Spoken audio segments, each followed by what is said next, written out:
Hello everyone, I am Tejaswini here. So आज मैं discuss करने वाली हूँ प्रोफिशिएंसी ऑफ इंग्लिश के ब्लूप्रिंट के बारे में और उसके यूनिट फर्स्ट के बारे में। सो स्टार्ट करते हैं विदाउट एनी डिले। सबसे पहले हम इसके ब्लूप्रिंट को देख लेते हैं। तो इसमें टोटल 5 यूनिट है। Unit 1 status of English in India, इसमें से 2 मार्क्स के क्वेश्चन पूछे जाएंगे।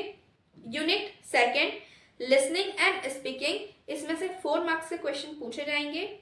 यूनिट 3 रीडिंग, इसमें से 6 मार्क्स के क्वेश्चंस पूछे जाएंगे। यूनिट 4 राइटिंग, इसमें से 8 मार्क्स के क्वेश्चंस पूछे जाएंगे।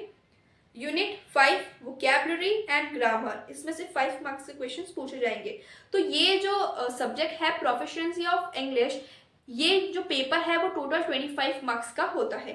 सो अब हम जो है यूनिट फर्स्ट स्टार्ट करेंगे, status of English in India. Unit start करने से पहले हम सब्जेक्ट का मीन जानेंगे। प्रोफिशिएंसी ऑफ इंग्लिश, इंग्लिश यानी कि अंग्रेजी जो एक लैंग्वेज है, भाषा है। प्रोफिशिएंसी यानी कि कुशलता, निपुणता, यानी कि अंग्रेजी में निपुण होना ही प्रोफिशिएंसी ऑफ इंग्लिश है। अब हम स्टार्ट करते हैं unit 1 status of English in India, यानी कि भारत में अंग्रेजी भाषा की क्या स्थिति है, क्या रैंक है या क्या पोजीशन है। अब जो एग्जामिनर है वो एक ही क्वेश्चन को काफी तरीके से घुमाकर दे देता है, क्योंकि केवल 2 मार्क्स की इसमें से क्वेश्चंस पूछे जाते हैं। सो मैं आपको टॉप 5 क्वेश्चंस बताऊंगी जो कि रिपीटेड क्वेश्चंस है। Question number 1, explain the meaning and the nature of English language. अब इसकी जगह दूसरा क्वेश्चन आपको दे सकते हैं, व्हाट इज लैंग्वेज और डिफाइन लैंग्वेज। भाषा क्या होती है, या जो लैंग्वेज है उसको आप डिफाइन करो, उसको परिभाषित करो। तीसरा क्वेश्चन ये हो सकता है कि लैंग्वेज का क्या मतलब होता है या उसकी क्या प्रकृति होती है। सो आप इसमें क्या लिखेंगे, the word language is derived from a Latin word lingua which mean tongue, यानी कि जो लैंग्वेज, ये जो भाषा है वो लैटिन वर्ड लिंग्वा से लिया गया है। लिंग्वा का क्या मतलब होता है, tongue. Second point, language is a method of communication, जो भाषा है वो कम्युनिकेशन यानी कि संचार का एक माध्यम है।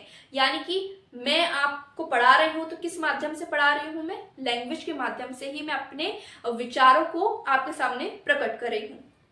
Third point, language is a specific form of speech, कोई भी भाषा हो हर एक भाषा का विशिष्ट रूप होता है। Point 4, it is the great achievement that distinguish us from animal. Language एक ऐसी चीज है जो हमें जानवरों से अलग करती है, यानी हम एक दूसरे की भाषाओं को समझ सकते हैं, लेकिन एनिमल्स क्या बोल रहे हैं, कि जानवर क्या बात कर रहे हैं, हम उनकी भाषा को नहीं समझ पाते हैं। Question number 2, what are the characteristics of English language. अब आपसे अगर कैरेक्टरिस्टिक्स पूछ ले, कैरेक्टरिस्टिक्स मतलब होता है विशेषताएं।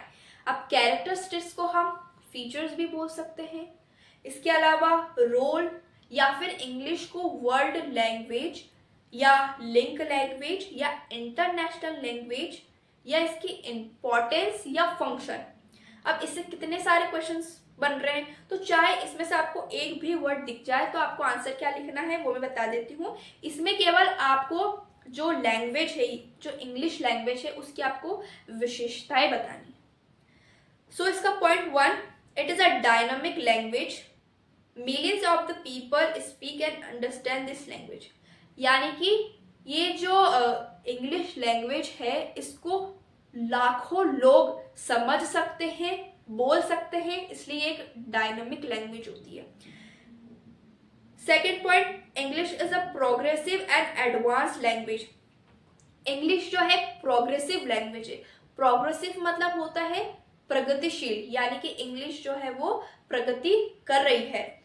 और ये एडवांस लैंग्वेज है। एडवांस लैंग्वेज यानी कि आधुनिक भाषा है ये। It has its own grammaticals rules, यानी कि इंग्लिश के अपने खुद के ग्रामेटिकल्स रूल्स होते हैं। आपने भी बचपन में कई बार टेंस याद करे होंगे, लेकिन वो याद रहते नहीं हैं। इसके अलावा it has its own system of writing, यानी कि इंग्लिश की खुद की एक लेखन शैली है। वैसे तो 2 मार्क्स का है ये, तो आप केवल 4 पॉइंट्स भी लिख सकते हैं। It has its own system like forms, morphemes and syntax, यानी कि ये मतलब इंग्लिश की खुद की ध्वनि होती है, खुद के शब्द होते हैं और खुद के जो है वो वाक्य होते हैं। Question number 3, what are the main functions of language, यानी कि जो भाषा है उसके मेन फंक्शन मतलब कार्य क्या है या रोल क्या है। तो point 1, the informative function. Informative functions में क्या होता है, the language which communicates information. Language का मुख्य कार्य ये होता है कि हम इसकी मदद से कम्युनिकेट कर पाते हैं, यानी कि संचार कर पाते हैं, बातचीत कर पाते हैं और इंफॉर्मेशन, सूचनाओं का आदान प्रदान कर सकते हैं। Second, the expressive function. Language is the source of expression, we express our feelings, emotion and ideas. दूसरा इसका फंक्शन होता है एक्सप्रेसिव फंक्शन, यानी कि इसकी मदद से, भाषा की मदद से या लैंग्वेज की मदद से हम अपने इमोशंस को, अपने विचार को, अपने थॉट्स को, अपनी फीलिंग्स को एक्सप्रेस कर सकते हैं, यानी कि प्रकट कर सकते हैं। थर्ड इसका फंक्शन होता है डायरेक्टिव फंक्शन। डायरेक्टिव फंक्शन यानी कि it help to cause action, यानी कि हम भाषा की मदद से किसी को ऑर्डर दे सकते हैं या किसी से बात कह सकते हैं। जैसे कि अगर मुझे बोलना है कि तुम वहां जाकर बैठ जाओ, तो मैं कैसे बोल रही हूँ, इसमें मैं लैंग्वेज की हेल्प ले रही हूँ। तो ये इसका थर्ड फंक्शन होता है। Question number 4, what are the specific aims of teaching English और English as a second language. तो इसमें ही 2 क्वेश्चन से अगर आपसे पूछा जाए कि इंग्लिश का क्या मुख्य उद्देश्य होता है या क्या गोल होता है, एक ये क्वेश्चन।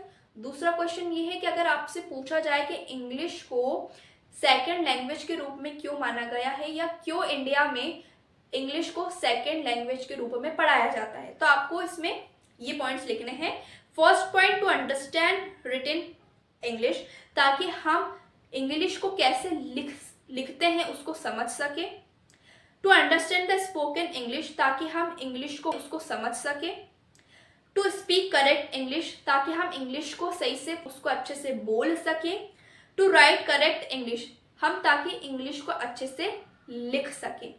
बहुत से स्टूडेंट्स ऐसे होते हैं जो इंग्लिश को समझ लेते हैं लेकिन वो बोलने में थोड़ा हेजिटेट होते हैं, उनको थोड़ा बोलने में डिफिकल्टी होती है। इसके अलावा question 5, what are the difference between first and second language. First language और सेकेंड लैंग्वेज में क्या डिफरेंस होता है। तो फर्स्ट लैंग्वेज क्या होती है, जिसको हम मदर टंग भी बोलते हैं या होम लैंग्वेज भी बोलते हैं। Second point, it is a native language. Native language मतलब ये होता है कि जहां हम रह रहे हैं वहां की भाषा, उसको ही नेटिव लैंग्वेज बोला जाता है।